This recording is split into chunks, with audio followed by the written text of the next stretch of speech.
Êxodo capítulo 15, versículos 9 e 10. Se você quiser ficar em pé, reverência à palavra do Senhor. O inimigo dizia: eu os perseguirei e os alcançarei, dividirei o despojo até ficar satisfeito, e com a espada na mão eu os destruirei. Sopraste com o teu vento, e o mar os cobriu. Afundaram-se como chumbo nas águas impetuosas. Amém. Você pode se assentar. Mas eu estava estudando o Antigo Testamento e passei pelo livro de Êxodo. E este versículo aqui me chamou muita atenção. Quando a gente está lendo assim, aquele versículo parece que salta da Bíblia, né? Ele salta aos nossos olhos e salta ao nosso coração. E este versículo, o capítulo 15, começa com um cântico de celebração. Moisés havia tirado o povo do Egito, havia atravessado o Mar Vermelho, e o exército de Faraó, os seus carros, os seus cavaleiros, os seus cavalos, foram destruídos pelo sopro do vento do Senhor. Então essa história, irmãos, ela está narrando, descrevendo, contando uma história muito maravilhosa, que é o resgate do povo hebreu. Nós sabemos que Moisés foi enviado ao Egito como escravo, José foi enviado ao Egito como escravo, e quando veio a fome, a escassez, a seca sobre a terra, o único lugar que tinha alimento era o Egito. E os povos começaram a correr ao Egito. E também a família de José teve que ir até lá. E José se revela aos seus irmãos, e a Bíblia diz que entraram 70 pessoas da família de Jacó. 70 pessoas. Mas Deus havia falado com Abraão e disse: Abraão, quando Abraão estava peregrinando, você deve caminhar para o norte, para o sul, para o leste, para o oeste. Aonde você colocar a planta dos teus pés, eu darei a você e a sua descendência por herança eterna, por possessão eterna. Só que não será agora, será daqui 400 anos. E agora o povo lá, 70 membros da família de Jacó, estão lá no Egito. De repente, Jacó morre, José morre, a família principal ali vai morrendo, os irmãos, mas a descendência vai crescendo. E de repente, Moisés nasce no Egito e nós conhecemos a história, ele é separado pela sua mãe, colocado lá nos juncos, e levado, e durante 40 anos ele estuda, se instrui, como um possível herdeiro do trono. Mas ele vê um egípcio maltratando um hebreu, e ele mata aquele egípcio, depois ele é descoberto, e ele foge para o deserto de Midian, e lá ele fica 40 anos. 40 anos, escondidinho, sumidinho, dizendo: aqui ninguém me acha, aqui ninguém me encontra, Faraó não vai me encontrar, os exércitos de Faraó não me encontrarão, os espias, os agentes secretos do Egito aqui não vão me encontrar também. Mas aí é que nós nos enganamos, porque quando chega o tempo de Deus nos usar para cumprir a missão que Ele mesmo estabeleceu para a nossa vida, não importa onde esteja, Ele vai buscar. Não importa se está fugindo, não importa se está no deserto, cuidando de ovelhas, não importa se está dormindo no porão de um navio em meio a uma tempestade, Deus vai buscar. Quem sabe nesta noite seja o momento em que Deus esteja vindo te buscar. Buscar para você fazer a missão que Ele mesmo estabeleceu para a sua vida. É interessante que haviam passado 400 anos. O povo hebreu sabia da história, o povo hebreu conhecia da história. Então Deus se revela numa sarça, num arbusto, numa arvorezinha. E Moisés caminhando pelo deserto, de repente, ele fica impressionado. Porque as coisas de Deus, elas sempre nos impressionam.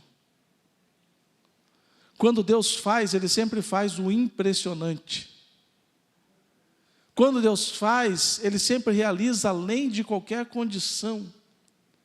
Ele realiza além de qualquer possibilidade, para que nós, eu e você, não sejamos tentados em momento algum, trazer a glória para nós.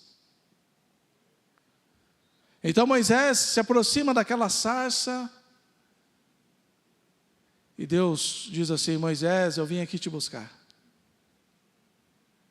Moisés, eu vim aqui te buscar, Moisés. Para quê, Senhor? Eu ouvi a oração do meu povo. Eu ouvi o clamor do meu povo. Eu vi o sofrimento do meu povo. E chegou o momento de responder de forma... Não responder, mas concretizar a resposta da oração. E é isso que nós temos que entender. Deus tem os seus tempos para a nossa vida. Deus tem os seus projetos e os seus planos. E não importa onde você esteja, Ele vai te buscar. No meu tempo, vou chamar os dois aqui, né? No nosso tempo tinha um ditado, que Deus ia jogar o anzol e pegar e trazer. Tinha outro jargão, ou vem pelo amor, ou vem pela dor. Embora eu não goste de jargões cristãos, eu não gosto de usar esses títulos, mas na realidade é isto. Quando chega o tempo de Deus te usar, não importa onde você está, Ele vem e te busca. E é interessante uma coisa que, isso aqui eu aprendi lá em 2007, 2008, por aí que eu venho falando sobre isto. E o Dr. Mike Murdock diz assim: fale com a sua igreja, fale. Quando eles começarem a se cansar do que você está falando, é que eles estão começando a entender a mensagem. Por isso que a igreja continua pregando a mesma Bíblia, lendo a mesma Bíblia, usando a mesma Bíblia, falando da mesma palavra do Senhor, porque embora ela seja a mesma, mas ela tem o poder de se renovar a cada manhã. Então, irmãos, existem muitas pessoas frustradas. Você deve conhecer médicos frustrados, você deve conhecer mecânicos frustrados, dentistas frustrados, advogados frustrados, dona de casas frustradas, não sei, político frustrado. Qual é o motivo primário da frustração neste mundo? É estar fora do propósito de Deus. O motivo primário, o motivo principal, o motivo onde as pessoas estão enfrentando estas questões é porque estão fora da vontade de Deus. Eu lembro aqui do pastor Fausto, ele contou, e ele conheceu, não é uma história que ele ouviu, ele foi lá visitar esta família. Um fazendeiro muito rico, tinha 2 filhos. Um tinha um chamado para ser pastor, o outro tinha chamado para ser fazendeiro. E o que tinha chamado para ser pastor, botou o olho na grana do pai e falou assim: oh, não, eu vou administrar a fazenda, pego o meu irmão, mando ele para uma faculdade teológica, construo uma igreja para ele. E assim ele fez. E o plano parecia perfeito.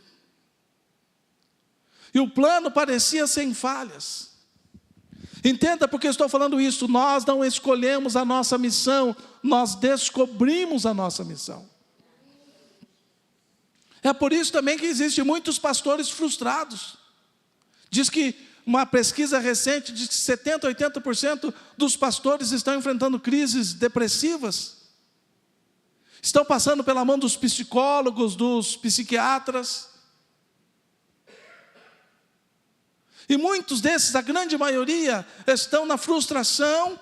A grande maioria está na frustração porque não está na chamado, na vocação que Deus estabeleceu. E chamaram o pastor Fausto para orar lá. O que aconteceu? O fazendeiro muito rico comprou um terreno, construiu um templo maior que esse, mais bonito do que esse. Colocou o irmão para pastorear e falou: fique tranquilo que eu banco você. Agora está lá o pastor depressivo, está o fazendeiro depressivo. Porque tentaram escolher qual era a vocação, qual era o chamado. E não voltaram atrás nas suas decisões. O fazendeiro, que era para ser pastor, morreu naquela depressão terrível. Então, quando Deus se apresenta a Moisés, Deus não diz assim: Moisés, o que você quer ser? Um profeta? Você quer ser um apóstolo, um sacerdote? Não. Moisés, eu vim aqui porque você foi escolhido para ser o libertador do povo do Egito. Você voltará ao Egito. Voltará para tirar o meu povo, porque já se cumpriram os 400 anos que eu havia prometido, e agora chegou o tempo. É interessante que, certa feita, o profeta Elias tentou fugir da sua missão. Disse: Senhor, tira a minha vida, não quero mais isso aqui não. Acaba com essa história. Não, levanta, come e bebe. E ele caminhou 40 dias e 40 noites. E Deus falou assim: você vai passar em tal lugar para fazer isso, tal lugar para fazer isso, e tal lugar para fazer isso. Primeiro você vai passar lá no campo. E você vai encontrar 12 juntas de bois que estão arando a terra. E na 12ª junta de boi tem um jovem chamado Eliseu. E vai lá porque você vai ungir para ficar no teu lugar. Agora imagine um camponês arando a terra, não era da linhagem sacerdotal, não era de uma linhagem nobre, era um simples camponês que estava lá no meio do campo arando a terra, e de repente chega um homem de Deus e passa o manto, passa a capa sobre ele e diz: você sabe o que eu fiz com você agora?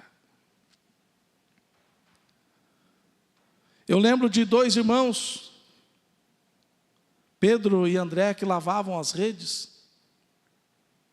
E eles tinham 2 sócios, a Bíblia chama de sócios, Tiago e João, que estavam trabalhando na sua empresa de pesca.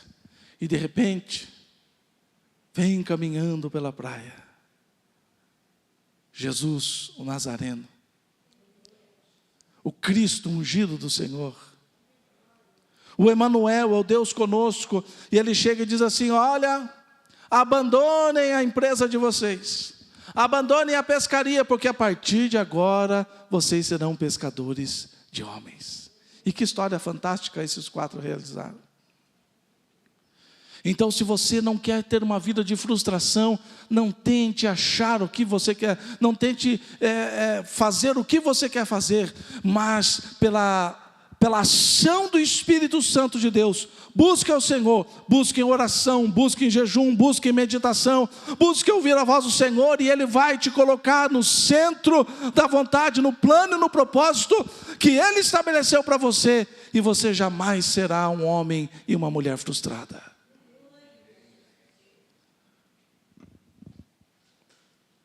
E é interessante que a conversa continua ali naquela sarça. E como nós, como todo ser humano, a gente primeiro olha para a gente, olha para as nossas limitações, olha para as nossas dificuldades. E Moisés já começou a colocar um monte de empecilho, dizendo: não, Senhor.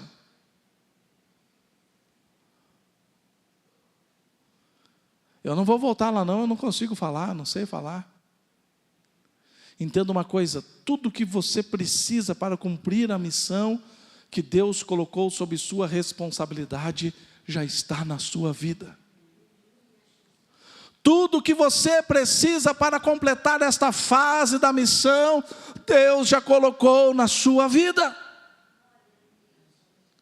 E a conversa então continua, Moisés, o que foi? Senhor, eu não sei falar, não tem problema, eu já preparei um irmão para você. Teu irmão Arão, eu já fiz ele apto para fala. Então se você não quer falar com o faraó, fala com ele e ele fala com o faraó. Mas tudo bem, Senhor, mas a caminhada não vai ser nada fácil, vai ser tão difícil, como é que eles vão crer que o Senhor me enviou? Diga lá que o grande eu sou me enviou. E outra coisa, você só não vai falar, você vai realizar milagres, porque eu já concedi poder na sua vida. Então tudo que você precisa para completar a missão que Deus te deu, já está na sua vida, você precisa apenas identificar.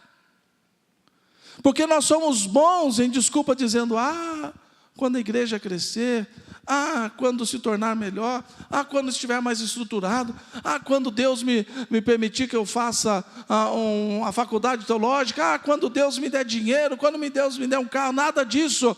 Tudo que você precisa para completar a sua missão já está na sua vida. Deus falou assim, Moisés, joga o cajado no chão. Ele jogou, virou uma serpente. Pega a serpente, pegou a serpente e se tornou cajado de novo. Coloca a sua mão por dentro da roupa. Ele colocou, quando tirou a mão estava leprosa. Coloca novamente, ele colocou, quando tirou a mão estava perfeita, sadia, sã. Tudo que você precisa para completar a missão que Deus te deu, já está posto. Já está liberado na sua vida. Mas Senhor, a caminhada vai ser difícil, a caminhada vai ser árdua. Eu vou precisar de alguém que me ajude, não tem problema. Eu já escolhi a Josué. E Deus chamava do que Josué? Servo de Moisés.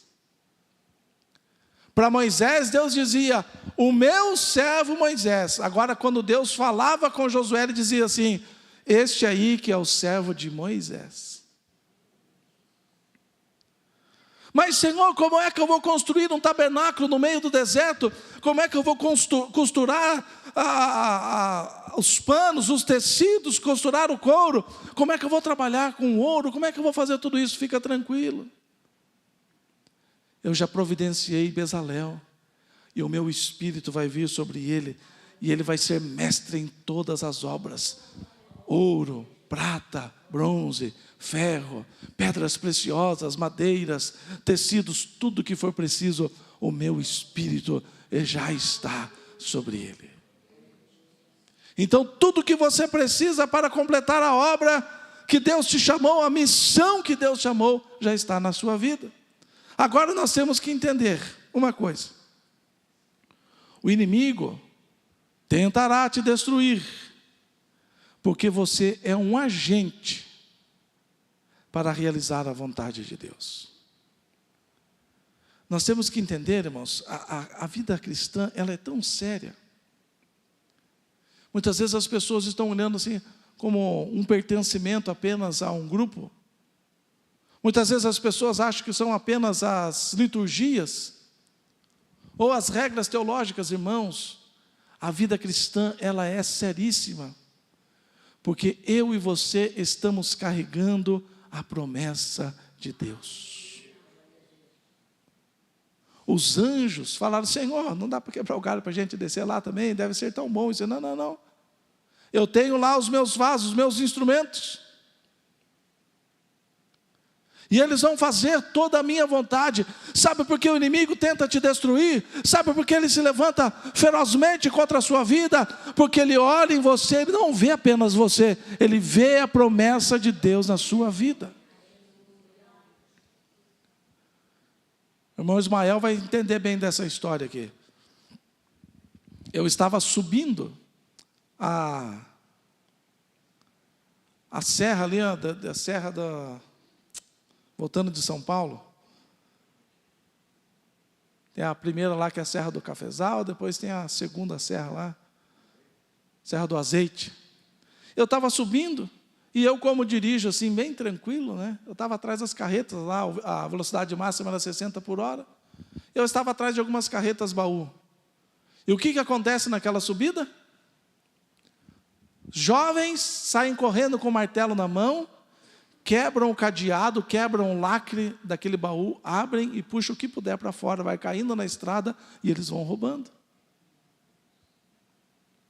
E não foi uma carreta, todas as carretas que estavam na minha frente, eles abriram aqueles 3 ou 4 furgões, eles abriram e arrancaram uma boa parte da carga, e o caminhoneiro não pode parar, continua ali andando. O que acontece? Aqueles jovens, eles não estão vendo apenas a carreta passando ali, mas eles estão tentando descobrir o que tem dentro, as coisas valiosas que tem dentro daquele baú, então eles abrem para roubar.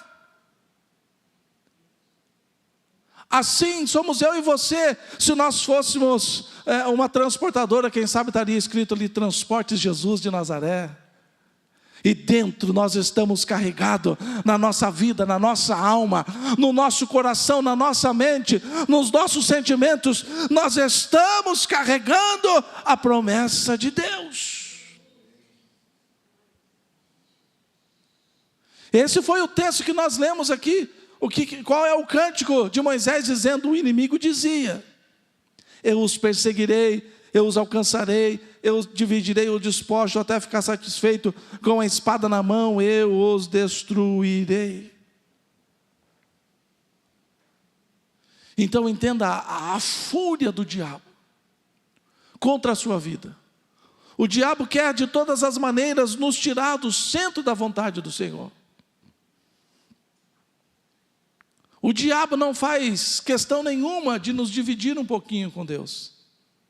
Não tem problema você ir no final de semana na igreja. Não tem problema você participar da igreja. Não tem problema você ser batizado, desde que você esteja fazendo a minha vontade também. Agora Deus não trabalha assim, Deus quer exclusividade. Por isso Ele diz: vocês são sacerdócio, nação santa, sacerdócio real, povo exclusivamente meu. Porque nesta viagem nós não podemos carregar as obras do diabo e as promessas de Deus. Nós precisamos ter exclusividade. Por isso o ódio do diabo contra a sua vida. E se você colocar o pezinho um pouquinho para fora da vontade do Senhor, é o suficiente para te derrubar e colocar por terra. É séria essa questão. Veja, o cântico de Moisés estava dizendo, estava narrando a fúria do inimigo. Porque não eram 600.000 homens que estavam saindo de lá. Não eram mais as mulheres e as crianças que estavam saindo do Egito. Era a promessa de Deus ao pai Abraão, dizendo: Abraão, você já morreu, você não está aqui, mas a minha palavra permanece de pé, e eu estou tirando o meu povo. Você carrega a promessa de Deus. Você está carregado das promessas. Por isso o ódio do diabo contra a sua vida. Por isso o ódio do diabo contra a sua história. Porque Deus colocou uma promessa maravilhosa na sua vida. Para encerrarmos, nós não brincamos com o diabo. Nunca brinque com o diabo. O diabo é poderoso. Eu sempre falo, alguém aqui consegue se transformar num anjo de luz? O diabo consegue. Você consegue falar com a voz de algum antepassado teu? O diabo consegue. As pessoas vão nesses lugares para conversar com os familiares que já morreu. Eu lembro que o pastor Fausto contou uma história, quando ele era pequeno ainda, de um fazendeiro. Morreu e ninguém achava a escritura da fazenda. Então foram até a casa de uma mulher que ela invocava os espíritos. E invocaram o espírito daquela mulher, de repente aparecia que era o próprio fazendeiro dizendo lá. E a família conversou como se fosse o fazendeiro. Oh, meu pai, que saudade, quanto tempo. E conversaram.